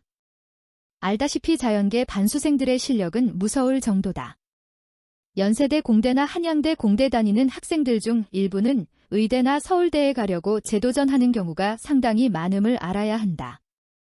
그리고 이때는 일반 학원 선생님들도 볼의 수능 시험 출제 경향이나 알아볼까 하면서 원서를 넣기 때문에 응시자들의 범위가 넓어지는 만큼 이 학생이 3등급이라도 유지했다는 것은 상당히 열심히 공부했다는 뜻이 된다. 결국 3월, 7월, 10월은 고3 학생들끼리 시험을 보고 고3끼리 경쟁하니깐 1등급이 잘 나오는 것이다. 그러므로 고3 재학생들은 설사 자신이 1등급을 받았다 하더라도 수능에서도 역시 1등급을 받으리라는 착각에서 빨리 벗어나야 한다. 고3 올라가면 엄청난 재수생 집단이 있다는 것을 꼭 기억하면서 수능 전략을 짜야 한다. 그러면 수학 공부를 잘하는 전략과 전술은 뭘까? 좀 황당한 말처럼 들리겠지만 수학 공부의 핵심은 내가 아는 만큼 잘하게 돼 있다는 것이다. 아는 만큼 수학을 잘한다는 말을 풀어보자. 수학을 가르치는 것이 직업인 나는 오랜 동안 수학을 가르치면서 중학생은 물론 특목고, 자사고, 재수생 등 참으로 다양한 종류의 학생 집단을 만났다. 집단의 종류가 다르니 가르치는 방식도, 내용도 다를 수밖에 없었다. 여기서 다는 만큼이라는 것이 중요해진다. 예를 들어 특목고나 자사고처럼 실력이 상당한 수준에 오른 수능 준비생에게 일반고 학생들에게나 맞는 내신 준비용 아는 만큼 정도로 수학을 가르친다면 그것은 비웃음거리만 살 것이고, 또 일반고 학생들에게 특목고 수준으로 가르친다면 걔들은 너무 어려워서 다 도망갈 것이다. 그래서 모든 학생들에게 다 적용되고 모든 학생들이 반드시 공부해야 되는 핵심 중의 핵심인 개념 공부를 최우선 전략으로 택했다. 개념은 모든 길로 통하는 문이자 최고의 지름길이기 때문이다. 학생들은 종종 남은기 선생님은 수학을 잘 가르치는 사람이니까 집에 가면 참고서와 수학책이 많을 것이라고 생각한다. 그러나 개념 공부를 필생의 전략으로 삼고 있는 선생에게 그런 일은 없다. 늘 근무하는 교무실에조차 학생들에게 나눠줄 강의 노트 이외에는 수학책이 한 권도 없다. 오로지 꽂혀 있는 것은 중학교와 고등학교 교과서뿐이다. 수학 공부에 있어 학생들이 소화해야 할 중요한 개념은 총 750여 개 정도다. 중학교 때 약 250개, 고등학교 때 약 500개 정도가 그것이다. 대부분 학생들은 내가 문제를 많이 풀었기 때문에 수학을 잘할 것으로 생각하지만 절대 그렇지 않다. 있다면 그것은 머릿속에 약 700개 정도 되는 수학 개념이 어느 정도 완벽하게 들어와 있는 것일 뿐이고 학생들은 그 개념이 들어와 있지 않든지 들어와 있더라도 완벽하지 않은 차이일 뿐이다. 이처럼 개념 공부가 완벽하다면 내신도 논술도 잠깐 고민해보면 이거구나 하면서 풀리는 것이다. 어떤가? 우리가 공부해야 할 핵심은 개념이 아니겠는가? 개념 하는데 개념이 뭐야? 개념 하는데 도대체 개념 공부는 어떻게 하는 것일까? 그냥 공식만 외우면 되는 것일까? 아니면 최종적으로 답만 맞추면 되는 것일까? 그러나 이에 대한 정답은 모두 틀렸다. 문제풀이에 쓰일 필수적인 공식을 암기하는 것은 공부의 기본이긴 하지만 공식 자체가 개념은 아니다. 근해 공식을 예를 들어보자. 중학교 때 배우는 근해 공식이다. 실제 서울과학고 반배치고사에 근해 공식을 유도하시오라는 이 문제가 나왔었다. 모두들 알다시피 서울과학고면 하면 공부를 얼마나 잘하는 학생들인가. 그런데 전체 학생의 60%가 이걸 제대로 못 풀었단다. 근해 공식에 대한 개념을 안다는 말은 답지나 해설을 보지 않고 근해 공식까지를 유도할 수 있는 정도를 말한다. 그 다음, 개념 공부에서 중요한 것은 문장과 그림과 기호가 하나같이 느껴질 정도로 철저하게 공부해야 한다는 것이다. 이 말뜻을 이해하기 위해 예를 하나 들어보자. 나는 학생들 앞에서는 횡단수학 선생님이요 집에 가면 남편이자 아이의 아빠다. 내 자신은 원래 한 사람일 뿐이지만 선생님으로 보느냐, 남편으로 보느냐, 아빠로 보느냐 다양하게 볼 수 있다. 즉, 수학에서의 개념도 이처럼 문장, 기호, 그림을 하나로 볼 수 있어야 된다. 단순히 공식만을 기억하고 있는 학생과 문장, 기호, 그림을 어느 정도 정확하게 알고 있는 학생이 실제 시험에서 응용된 문제를 만났을 때 이 둘은 엄청난 차이가 생길 수밖에 없다. 이처럼 하나의 개념을 문자, 기호, 그림으로 나타낼 줄 아는 학생은 웬만큼 문제를 변형시키더라도 잘 풀게 된다. 또 학생들이 공부를 하면서 아주 주의해야 할 것이 있는데 그것은 바로 개념과 결과는 똑같은 것이 아니다는 사실이다. 수학 공부를 잘려하는 학생들은 빨리 이러한 오해에서 벗어나야 한다. 이와 관련하여 나는 우리나라 수학자 습서가 상당히 잘못되었다고 생각한다. 어쩌면 수학 자습서 체계를 전면적으로 뜯어 고쳐야 할지도 모르겠다는 생각이다. 현재 우리나라 수학 자습서를 보면 대부분 개념 설명은 잘 해놓고 그 다음 네모박스까지 그려가면서 1번, 2번, 3번 하는 식으로 친절하게 공식을 나열해 놓았다. 그리고 아주 신기하게도 학생들이 공식 몇 개 외우고 나면 밑에 있는 문제를 잘 풀게 된다. 그런데 문제는 여기서부터 시작된다. 이처럼 개념을 대충대충 이해한 채 서둘러 문제를 풀고 나면 학생들은 자신이 개념을 모두 이해했다고 착각한다는 것이다. 수학에서의 개념 공부는 절대로 그렇게 만만한 것이 아니다. 공식이나 개념이 유도되어 나오는 과정이 중요한 것이지 그 설명이나 결과를 보고 요약해 놓은 것을 안다고 또 잠깐 외웠다고 완전히 이해한 것이 아니라는 것을 명심해야 한다. 수학을 가르치는 상당수 선생님들이 이미 이러한 수학 교육 방식의 위험성을 알고 있기 때문에 우리나라 수학 교과서와 자습서들이 앞으로 세대 교체가 올 것으로 본다.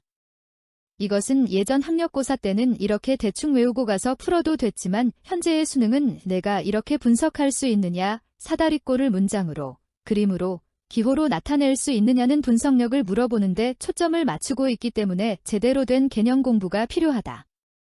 개념 공부의 전술. 앞에서 우리는 아하, 수시, 내신, 수능, 논술을 한꺼번에 모두 다 잡을 수 있는 핵심이 바로 개념이라는 것을 알았다. 즉, 전략은 아는 만큼 지고 이를 위한 전략의 핵심은 개념이라는 것을 살짝 맛본 것이다.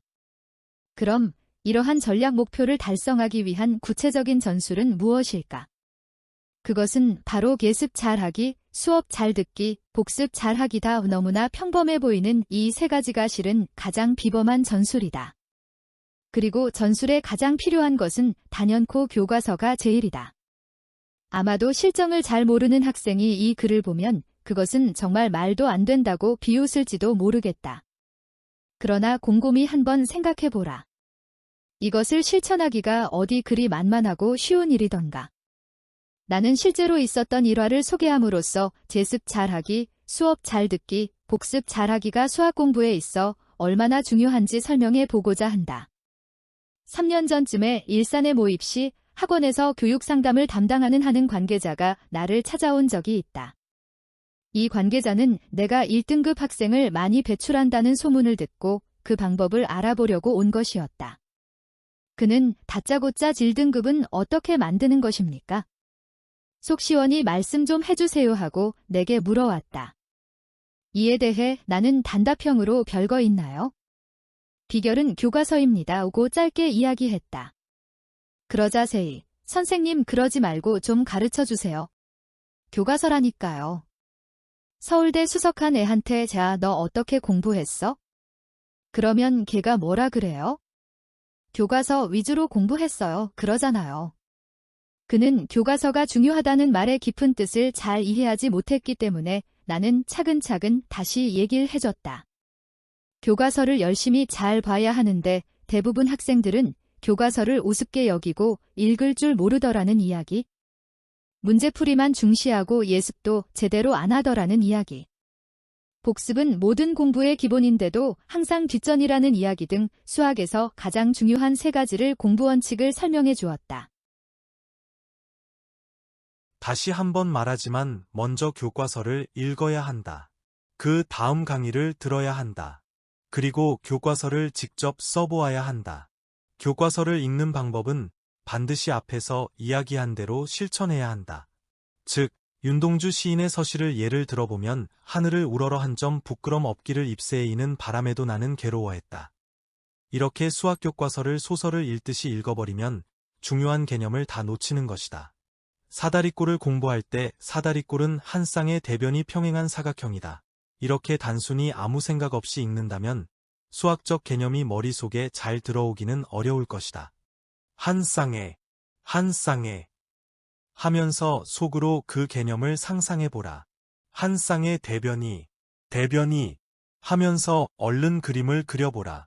한 쌍의 대변이 평행한 상상을 해보아야 한다. 사각형 하는 식으로 수학 교과서는 끊어 읽어야 개념을 잘 이해하는 것이 된다. 제발 음미하면서 읽어야 한다. 도 함축적인 언어고 수학도 매우 함축적인 언어기 때문에 이렇게 끊어 읽어줘야 중요한 개념을 잡을 수 있다. 학생들이 가장 쉽다고 여기는 집합조차도 내가 보기에는 거의 대부분 개념을 제대로 이해하고 설명하지 못한다고 생각한다.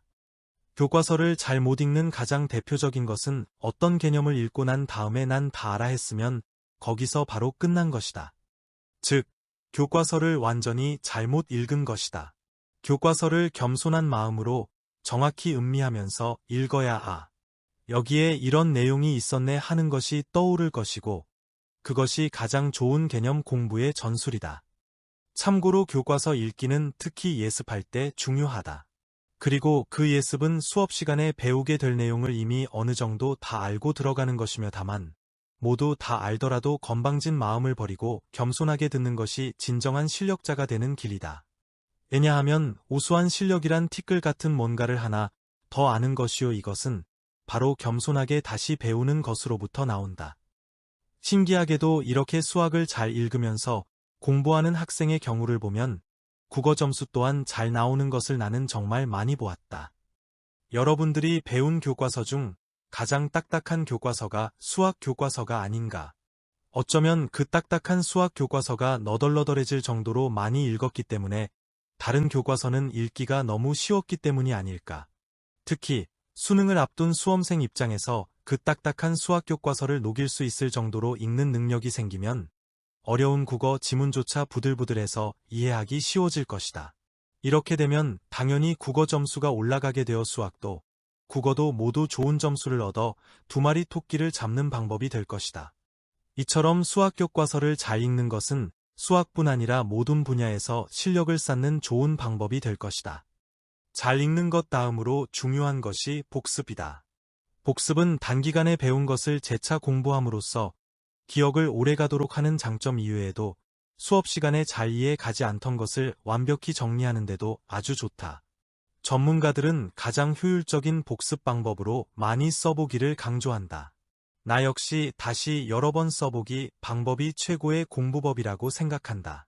스마트 스쿨이니 무선 프로젝터니 전자교탁이니 최첨단 교육 장비가 나왔지만 나는 수업 시간에 여전히 일부러 쓰는 것을 좋아한다. 왜냐하면 쓰면서 공부하면 잘 잊어버리지도 않고 연관된 개념들이 잘 떠오르기 때문이다. 그런데 요즘 학생들은 글씨 쓰는 습관이 너무나 엉망이어서 걱정이다. 학생들아, 실력을 쌓으려거든 제발 좀 글씨를 직접 써라. 스스로도 생각해보라. 다른 과목은 그냥 찍기만 하면 되지만 수학은 풀어야 하지 않은가. 수학 시험지를 보면 한 문제 밑에 공백이 많은데 이것은 종이가 남아 돌아서 그런 것이 아니라 내가 얼마나 알고 얼마나 썼니를 평가하려고 그런 것이다. 설사 객관식이라고 하더라도 결국 마찬가지다. 제발 좀 쓰면서 공부해야 한다. 그런데 쓰기를 할 때 중요한 것이 있다. 그것은 교과서 그대로 옮겨 써야 한다는 것이다. 교과서에서 적으라면 적고 읽으라면 읽고 그대로 옮겨 적으라면 옮겨 적고 증명하라면 증명하고 무엇임을 보이라면 보이고 교과서가 시키는 대로 쓰는 것이다. 왜 문제를 풀 때는 많이 쓰면서 교과서에 나오는 내용은 쓰지 않는가? 수학은 쓰면 쓸수록 실력이 올라간다는 것을 명심해야 한다. 하지만 기왕에 쓸 것이면 네 마리 토끼를 한꺼번에 잡는 방법으로 써보자. 어떻게 쓰느냐가 여러분의 수학 실력을 가른다. 그 쓰기를 내신 공부하는 데만 쓰면 내신 실력만 오르고 논술 공부할 때만 쓰면 논술 실력만 오를 것이다. 내신 따로, 수능 따로, 논술 따로, 수시 따로 쓰지 말고 한꺼번에 잡는 방법이 있다. 그것이 바로 교과서 그대로 옮겨 써보기이다. 동영상 보기 개념 공부의 전술. 가르칠 수 있는 개념만이 나의 것이다. 앞서 교과서의 중요성을 이야기하면서 교과서 읽기와 쓰기의 필요성에 대해 언급했다. 이제부터는 쓰는 기준에 대한 이야기를 해보겠다. 개념 공부는 직접 설명하거나 가르쳐 보는 것이 가장 효과적이라고 했다. 반에서 3등 안쪽이거나 전교 20등 안쪽 애들은 여러분들이 문제나 개념을 들고 가서 물어보면 술술술 가르쳐준다. 개념을 안다는 것은 그 정도는 돼야 한다. 반복하고 반복하고 또 반복해서 내가 그것을 가르칠 수 있을 정도가 돼야 한다. 특히 아직 학습관이 형성되어 있지 않은 학생일수록 가르쳐보고 설명하는 연습을 지금이라도 해야 한다. 일반적으로 학생들의 공부하는 모습을 보면 개념을 대충 쭉 읽어보고는 이해가 다 되었네 하고 바로 그 밑에 나온 확인 문제를 풀어보고 답을 맞추면 개념 이해가 완전히 다 된 것으로 생각한다. 그러나 개념의 이해라는 것은 겨우 확인 문제 정도만을 풀 수 있는 수준이 아니라 어느 정도 남에게 가르칠 수 있어야 된다. 그것은 단순히 나의 주장이 아니라 예국의 저명한 교육학자들이 이미 수년에 걸친 연구 끝에 도달한 결론으로 이것을 학습 효율성 피라미드라고 한다. 학습 효율성 그래프 구조를 보면 수업을 듣는 것은 5% 정도의 기억 효율성이 있으며 직접 설명해 보는 경우는 무려 90% 정도의 학습 효율성이 있다는 것을 보여준다. 이것은 실제 생활에서도 우리가 경험적으로 아는 바이다. 그렇다고 듣기가 중요하지 않다는 말은 아니다. 수업을 열심히 들어야 한다는 것 또한 매우 중요한 일이며 다만 기억을 오래 하거나 학습 효과를 지속시키려면 계속 듣기만 해서는 안 된다는 것이다. 또한 반복해서 듣는 것은 단순히 듣는 것이 아니라 반복 복습이라는 의미도 들어가 있기 때문에 차원이 좀 다르다. 예를 들어 학교와 학원, 인강을 통해 한 번 배운 것을 반복해서 듣는 것은 거기에 엄청난 복습의 개념이 들어가 있으므로 결코 등한시해서는 안 된다. 결국 이 표에서 우리가 얻을 수 있는 가장 중요한 점은 서로 설명의 보기학습법이 기억이 90% 정도 남을 만큼 높은 효율성이 있다는 점이다. 수업 듣기는 5%인 반면 직접 설명하는 것은 90%의 효율성이 있다. 즉, 가장 좋은 공부 방법은 1차적으로 학습이 이루어진 후 잘하는 것과 모르는 것을 구분한 후 다른 사람에게 직접 설명해 보는 것이다. 이것은 유대인들 교육의 핵심 포인트 중에 강하게 배운다는 말뜻과도 일맥상통한다.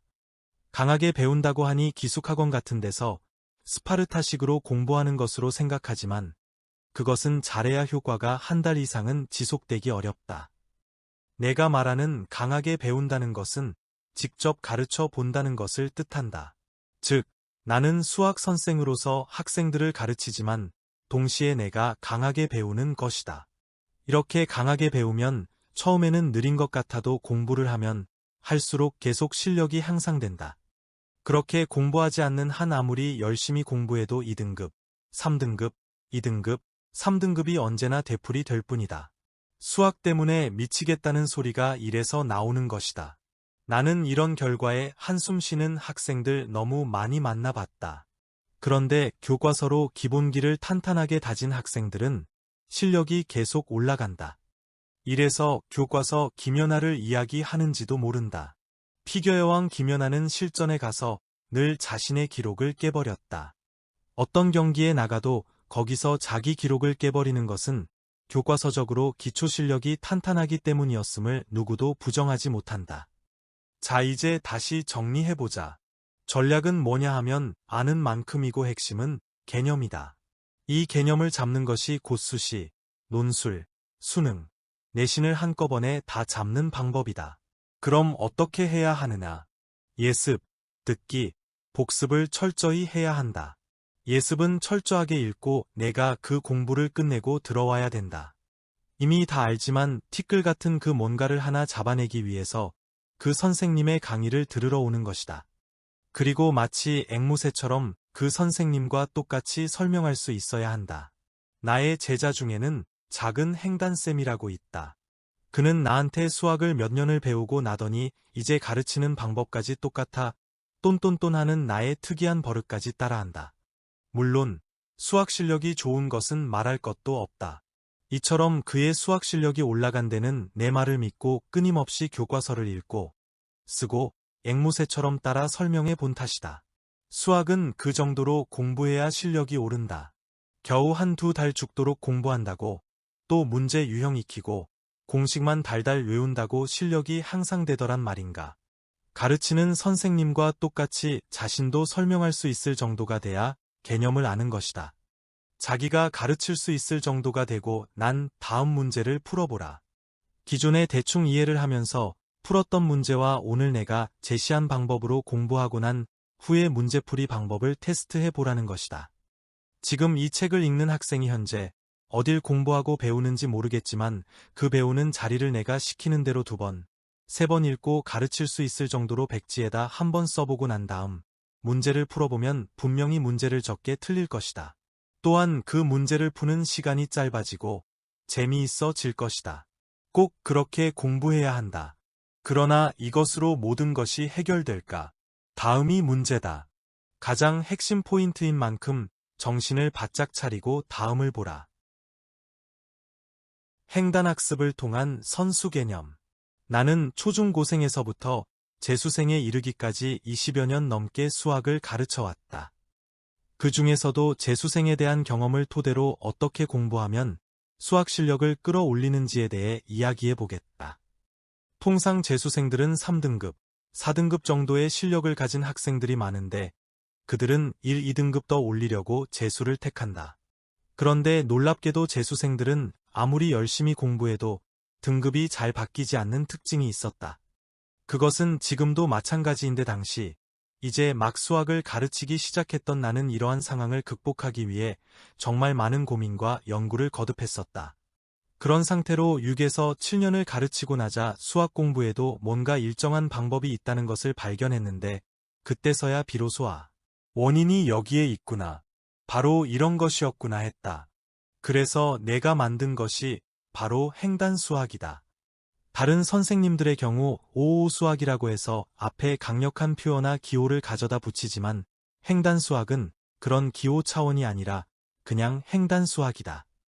이것을 영어로 표현하면 트랜스머스 정도로 표현할 수 있는데 그 의미는 중학교 1학년 자연수, 정수, 중2 유리수, 중3 무리수, 실수, 고1 복소수 등 수는 수끼리 가르치고 식은 문자와 식부터 시작해서 곱셈 공식, 인수분해 공식, 유리식, 무리식 등 식은 식기릭 중1 함수, 중2 1차 함수, 중3 2차 함수, 고1 함수심화 등 함수는 함수끼리 가르쳐 버리자. 그렇게 만든 것이 행단 수학이다. 소위 수학에서 학년 구분을 없애버린 것이다. 수학을 가르치는 그 어떤 선생님도 강사도 수학은 기초가 가장 중요하다. 연계성이 높으니 단계적으로 공부해야 한다. 개념이 중요하다. 읽을 줄 아는 것이 중요하다고 강조한다. 그렇다면 과연 학생들은 이제껏 그것이 중요하다는 것을 몰라서 수학을 못한 것일까? 나는 그것은 정말 아니라고 보았다. 오히려 학생들도 그런 것쯤이야 이미 알고 있지만 다만 개념을 어떻게 공부해야 하는지 또 어떻게 연결해야 하는지 그 기초라는 것이 어떤 것인지 찾을 수가 없었을 뿐이었다. 예를 들어 우리가 익히 잘 알고 있는 S출판사의 문제집을 살펴보자. 이러한 책들의 공통점은 보통 A단계, B단계, C단계 유형의 문제가 있다는 점이다. 학생들은 대개 일반적인 학습법으로 공부하더라도 B단계까지는 문제를 풀어보면 분명히 많이 풀 수 있을 것이다. 그런데 정작 대입수능 시험에서 등급을 올리는데 가장 중요한 C단계 문제를 풀어보면 헐, 뭐야 이거. 교과서 많이 읽고, 쓰고, 직접 설명할 수 있을 정도까지 열심히 공부하면 문제가 다 풀 수 있다고 했는데 이거 왜 이렇지? 여전히 C단계가 문제가 안 풀어지네. 그러나 내가 생각하는 한 그 정도로 공부해서는 C단계 문제를 당연히 풀 수 없는 것이 맞다. 왜냐하면 A단계와 B단계는 그 단원 개념만 알면 풀 수 있는 문제가 대부분이지만 C단계는 내가 만약 지금 고1 학생이라면 고1 이하에 있는 모든 개념과 내용을 알고 있는지를 물어보는 문제이기 때문에 어려울 수밖에 없는 것이다. C단계는 대부분 그런 문제들로 이루어져 있으며 수능에서 출제되는 문제가 바로 C단계 문제라는 것을 학생들은 알아야 한다. 즉, 너는 이제 고3이니까 초중고 12년 동안 공부한 것을 종합적으로 한번 물어볼게. 하는 것이 수능이다. 그렇다면 뭐가 중요할까? 두말할 것 없이 기초가 중요한데 그 기초는 바로 그 앞단계 개념을 명확히 아는 것이며 그래서 개발한 것이 행단수학이다.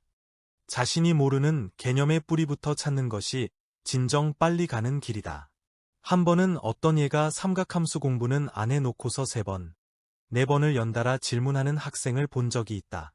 이 학생은 수2에 배우는 삼각함수를 공부할 적엔 고1 삼각함수를 질문하고 삼각함수 극한을 배울 때는 또 그 앞 단원에 있는 삼각함수를 질문하고 미분을 들어갈 때도 적분을 들어가서도 또 그 삼각함수를 질문했다.